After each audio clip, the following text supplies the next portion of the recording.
Hello everyone, स्वागत है आप सबका learning with Gautam YouTube channel में। तो आज के इस वीडियो में हम करने वाले हैं क्लास 12th म्यूजिक के यानी कि संगीत के वीवीआई ऑब्जेक्टिव क्वेश्चन आंसर को। मोस्ट इंपॉर्टेंट ऑब्जेक्टिव क्वेश्चन को संगीत के आज की इस वीडियो में कवर करने वाले हैं। तो आप लोग वीडियो को अच्छे से और ध्यानपूर्वक देखिएगा। ये सभी क्वेश्चन आपके आने वाले बोर्ड एग्जाम के लिए काफ़ी ज़्यादा इंपॉर्टेंट रहने वाले हैं। ठीक है, तो आप लोग वीडियो को लास्ट तक जरूर देखिएगा क्योंकि इसी में से कई सारे क्वेश्चन आपको बोर्ड एग्जाम में भी देखने को मिल जाएगा। ठीक है, तो चलिए शुरू करते हैं फर्स्ट क्वेश्चन से। और पहला क्वेश्चन है हमारा कि राग जौनपुरी की जाति क्या है। यही क्वेश्चन जो है 2023 में पूछा गया था, 2017 में पूछा गया था और 2014 में पूछा गया था। 3 बार पूछा गया क्वेश्चन है कि राग जौनपुरी की जाति क्या है। तो औंडम संपूर्ण जाति है। राग जौनपुरी की जो जाति है वो औंडम संपूर्ण जाति है। ऑप्शन नंबर ए हो जाएगा। अब अगला क्वेश्चन है, 3 ताल में कितने खाली होते हैं। 3 ताल में ना कितने खाली होते हैं, तो 3 ताल में एक ही खाली होते हैं, यानी कि ऑप्शन नंबर डी हो जाएगा। 3 ताल में एक खाली होता है।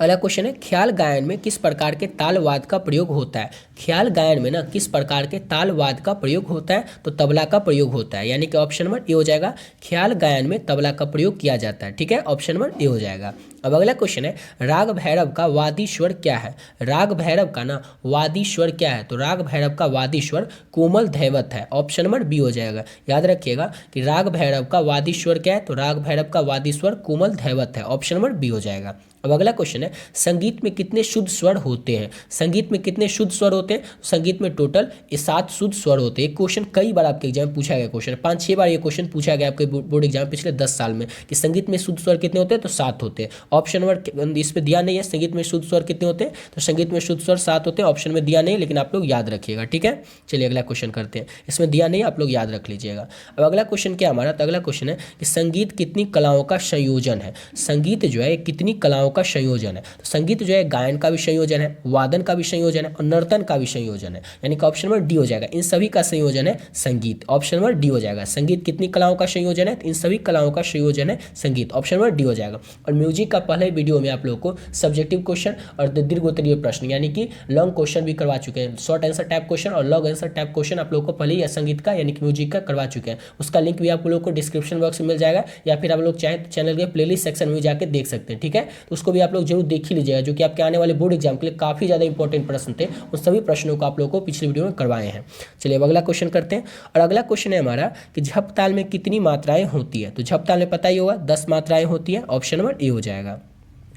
झप ताल में 10 मात्राएं होती हैं। अगला क्वेश्चन है, भारतीय संगीत की कितनी पद्धतियां हैं। तो भारतीय संगीत की ना 2 पद्धतियां हैं। कौन कौन सी पद्धतियां, तो हिंदुस्तानी और कर्नाटक पद्धतियां। ये भी क्वेश्चन कई बार पूछा गया है कि भारतीय संगीत की कितनी पद्धतियां, या फिर पूछा जाता है कि भारतीय संगीत की कितनी पद्धतियां। उसमें ऑप्शन रहता है, मतलब नाम भी रहता है, या फिर किसी में 2, 3, 4 ऐसे करके रहता है। तो भारतीय संगीत की याद रखिएगा 2 पद्धतियां। और कौन कौन से पद्धतियां, तो हिंदुस्तानी और कर्नाटक पद्धतियां। ये क्वेश्चन कई बार सब्जेक्टिव में पूछा जाता है कि हिंदुस्तानी संगीत की पद्धतियां कितनी है, नाम लिखे। तो याद रखिएगा हिंदुस्तानी और कर्नाटक, अगर 2 लिख दिए 2 नंबर मिल गया। मतलब कितना सिंपल सा था। और यही क्वेश्चन सब्जेक्टिव में भी रहता है, आप लोग देख सकते हैं पिछले साल के क्वेश्चन, उसमें भी आप लोगों को इस तरह के क्वेश्चन देखने को मिलेगा। सिंपल सा क्वेश्चन 2 नंबर में। ठीक है, तो याद रखिएगा भारतीय संगीत की 2 पद्धतियां होती है, हिंदुस्तानी और कर्नाटक।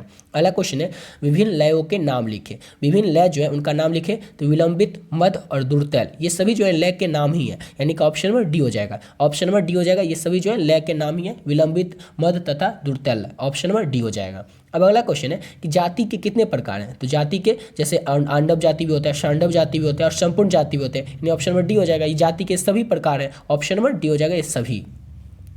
अगला क्वेश्चन है कि एक प्रसिद्ध तबला वादक के नाम लिखिए। अब आप लोग म्यूजिक का आपका सब्जेक्ट और आपको पता नहीं हो, ऐसा तो हो नहीं सकता कि जाकिर हुसैन जो थे एक प्रसिद्ध तबला वादक थे। ऑप्शन नंबर ए हो जाएगा, क्योंकि जिसका म्यूजिक है उसको पता ही नहीं होगा तो कैसे हो सकता है जाकिर हुसैन के बारे में। जाकिर हुसैन जो थे एक प्रसिद्ध तबला वादक थे। ऑप्शन नंबर ए हो जाएगा। अब अगला क्वेश्चन क्या है कि पंडित राम चतुर मलिक डैश थे, मतलब क्या थे, डैश गायक थे। वो किस तरह के गायक थे, तो पंडित राम चतुर मलिक जो थे ये शास्त्रीय गायक थे, यानी कि ऑप्शन नंबर में दिया हुआ है ए में। ऑप्शन नंबर ए हो जाएगा। पंडित राम चतुर मलिक जो थे एक शास्त्रीय गायक थे। ऑप्शन नंबर ए हो जाएगा। अब अगला क्वेश्चन क्या है कि नाद के कितने प्रकार हैं। नाद जो होता है उसके कितने प्रकार होते हैं, तो नाद के 2 प्रकार होते हैं। और इसका नाम भी अगर कभी पूछ ले सब्जेक्टिव क्वेश्चन में कि नाद के कितने प्रकार होते हैं, उसके नाम लिखिए। तो याद रखना है आपको कि नाद के 2 प्रकार होते हैं। एक प्रकार होता है आहत नाद, और दूसरा कौन सा होता है, तो एक होता है अनाहत। अनाहत और आहत, ये दो प्रकार है नाद के। ऑप्शन नंबर इसका बी हो जाएगा, और याद रखिएगा दोनों का नाम भी। अब अगला क्वेश्चन है, एक सप्तक में कितनी श्रुतियां हैं? एक सप्तक में ना कितनी श्रुतियां होती हैं? तो एक सप्तक में 22 श्रुतियां होती हैं। ये भी क्वेश्चन कई बार आपके एग्जाम में पूछा है। जितना क्वेश्चन करवा रहे हैं ऑब्जेक्टिव क्वेश्चन, सभी क्वेश्चन मोस्ट इंपॉर्टेंट क्वेश्चन है आपके एग्जाम के लिए, याद रखिएगा सभी क्वेश्चन को। और इसका अगर आप लोगों को पीडीएफ चाहिए, नीचे डिस्क्रिप्शन बॉक्स में व्हाट्सएप ग्रुप का लिंक मिलेगा, तो आप लोग व्हाट्सएप ग्रुप में ज्वाइन हो जाएगा और वहां से आप लोग इसका पीडीएफ ले लीजिएगा, ठीक है। तो एक सप्तक में कितनी श्रुतियां होती है? तो 22 श्रुतियां होती हैं। अगला क्वेश्चन है, राग भैरव डैश में गाया जाता है, मतलब राग भैरव को कब गाया जाता है? तो राग भैरव को प्रातः काल में, सुबह सुबह राग भैरव को गाया जाता है। ऑप्शन नंबर ए हो जाएगा, प्रातः काल में। अब अगला क्वेश्चन है, सांडव जाति के रागों में कुल कितने स्वर लगते हैं? सांडव जाति के जो राग होते हैं उसमें कुल कितने स्वर लगते हैं? तो उसमें कुल 6 स्वर लगते हैं। सांडव जाति के रागों में कुल 6 स्वर लगते हैं। ऑप्शन नंबर डी हो जाएगा। अगला क्वेश्चन है, संपूर्ण जाति के रागों में कुल कितने स्वर लगते हैं? तो संपूर्ण जाति के रागों में कुल 7 स्वर लगते हैं, यानी कि ऑप्शन नंबर डी हो जाएगा, संपूर्ण जाति के रागों में कुल 7 स्वर लगते हैं। अब अगला क्वेश्चन क्या है कि राग विभाग की प्रकृति कैसी है? राग विभाग जो है इसकी किस तरह की प्रकृति है? गंभीर प्रकृति है, चंचल है कि करुण प्रकृति है? तो राग विभाग जो है इसकी करुण प्रकृति है। ऑप्शन नंबर सी हो जाएगा, करुण प्रकृति है राग विभाग की। अगला क्वेश्चन है, राग भैरव की किस प्रकृति का राग है? राग भैरव जो है किस प्रकृति का राग है? तो राग भैरव जो है ये शांत प्रकृति का राग है, यानी कि ऑप्शन नंबर ए हो जाएगा। राग भैरव किस प्रकृति का राग है? तो शांत प्रकृति का राग है राग भैरव। ऑप्शन नंबर ए हो जाएगा, देख लीजिए। अब अगला क्वेश्चन करते हैं, और अगला क्वेश्चन मोस्ट इंपॉर्टेंट क्वेश्चन, कई बार आपके एग्जाम में पूछा गया क्वेश्चन कि अमीर खुसरो का जन्म कब हुआ था? तो आप लोगों को पता ही हुआ कई बच्चों को कि अमीर खुसरो जो थे इनका जन्म हुआ था 1253 ईस्वी में। 1253 ईस्वी में अमीर खुसरो का जन्म हुआ था। ऑप्शन नंबर सी हो जाएगा। अगला क्वेश्चन है, सेहतार नाम किनका दिया हुआ है? सेहतार नाम जो है ये दिया हुआ किनका है? तो अमीर खुसरो का ही दिया हुआ है। ऑप्शन नंबर सी हो जाएगा, सेहतार नाम जो है ये अमीर खुसरो का ही दिया हुआ है। ऑप्शन नंबर सी हो जाएगा। अगला क्वेश्चन है, तानसेन का जन्म। तानसेन का जन्म कब हुआ था? तो तानसेन का जन्म हुआ था 1532 में। ऑप्शन नंबर सी हो जाएगा। और अगर आपसे एग्जाम में पूछा जाए कि तानसेन का विवाह किससे हुआ था? तो तानसेन जो थे इनका विवाह हुआ था हुस्नी से, ठीक है ना। तानसेन से रिलेटेड 3-4 क्वेश्चन पूछे जाते हैं। हुस्नी से, नी होगा यहाँ पर, ठीक है ना। हुस्नी से तानसेन का विवाह हुआ था। और तानसेन के गुरु कौन थे? तो स्वामी हरिदास जो थे वो तानसेन के गुरु थे। और तानसेन जो थे ये अकबर के दरबार में नवरत्नों में से एक थे, इस सबको याद रखिएगा। और इस तरह से पूछा जाए कि अकबर के दरबार में नवरत्नों में से कौन एक थे, और ऑप्शन में कहीं पर तानसेन दिख जाए तो याद रखिएगा, ठीक है। और तानसेन की पत्नी का नाम था हुस्नी। और तानसेन के बारे में अगर पूछा जाए कि इनका जन्म कब हुआ था, तो 1532 ईस्वी में तानसेन का जन्म हुआ था। और तानसेन के गुरु कौन थे? तो स्वामी हरिदास जो तानसेन के गुरु थे, सबको याद रखिएगा। अगला क्वेश्चन है कि तानसेन के बचपन का नाम क्या था? ये भी याद रखिएगा, तानसेन के बचपन का नाम। तो तानसेन के बचपन का नाम तन्ना मिश्र था। ऑप्शन नंबर ए हो जाएगा, तन्ना मिश्र जो था ये तानसेन के बचपन का नाम था। तानसेन के गुरु कौन थे? तो अभी आप लोग को बताया कि स्वामी हरिदास जो थे वो तानसेन के गुरु थे। ऑप्शन नंबर ए हो जाएगा, स्वामी हरिदास। और तानसेन का विवाह किसके साथ हुआ था? ये सब तो आपको बता ही दिए। तानसेन का विवाह हुआ था हुस्नी के साथ। हुस्नी के साथ तानसेन का विवाह हुआ था। ऑप्शन नंबर ए हो जाएगा।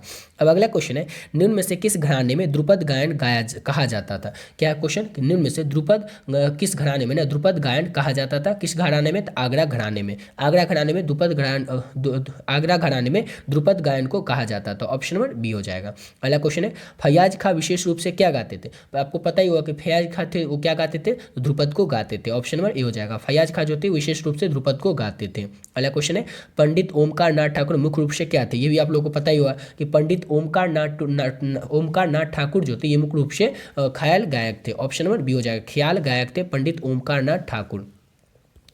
अब अगला क्वेश्चन है, पन्नालाल घोष क्या बजाते थे? तो पन्नालाल घोष जो थे वो बांसुरी वादक थे। ऑप्शन नंबर सी हो जाएगा, बांसुरी वादक थे Pannalal Ghosh. Option number C हो जाएगा। अगला क्वेश्चन है, उस्ताद बिस्मिल्लाह खां क्या बजाते थे? तो ये पता ही होगा कि शहनाई बजाते थे उस्ताद बिस्मिल्लाह खां। ऑप्शन नंबर बी हो जाएगा, उस्ताद बिस्मिल्लाह खां जो थे शहनाई वादक थे। अगला क्वेश्चन है, अब उस्ताद विलायत खां, पहले क्या था? उस्ताद बिस्मिल्लाह खां। तो उस्ताद बिस्मिल्लाह खां शहनाई बजाते थे और उस्ताद विलायत खां जो थे वो सितार वादक थे, यानी कि सितार बजाते थे। ऑप्शन नंबर ए हो जाएगा, उस्ताद विलायत खां जो थे वो सितार बजाते थे। अब अगला क्वेश्चन है, उस्ताद अलाउद्दीन खां को क्यों जाना जाता है? उस्ताद अलाउद्दीन खां को क्यों जाना जाता है? तो सरोद वादन के लिए उस्ताद अलाउद्दीन खां को जाना जाता है, यानी कि ऑप्शन नंबर ए हो जाएगा। अगला क्वेश्चन है, तानपुरे में कितने तार होते हैं? तानपुरे में कितने तार होते हैं? तानपुरे में 4 तार होते हैं, यानी कि ऑप्शन नंबर बी हो जाएगा। अब अगला क्वेश्चन है, ध्रुपद में किस ताल का प्रयोग होता है? ध्रुपद में ना किस ताल का प्रयोग होता है? तो ध्रुपद में चौताल का प्रयोग होता है, यानी कि ऑप्शन नंबर ए हो जाएगा, ध्रुपद में चौताल का प्रयोग होता है। अगला क्वेश्चन है, ग्रंथ नाट्य शास्त्र के लेखक कौन है? तो ग्रंथ नाट्य शास्त्र के जो लेखक है वो है पंडित लोचन। पंडित लोचन जो है वो ग्रंथ नाट्य शास्त्र के लेखक है, यानी कि ऑप्शन नंबर डी हो जाएगा। इसी के साथ वीडियो यहाँ पे कंप्लीट करते हैं। आशा करता हूँ आप लोग को वीडियो अच्छा लगा होगा। तो मिलते हैं नेक्स्ट वीडियो में नए वीडियो के साथ। और आप लोग को वीडियो कैसा लगा कमेंट बॉक्स में जरूर बताइएगा।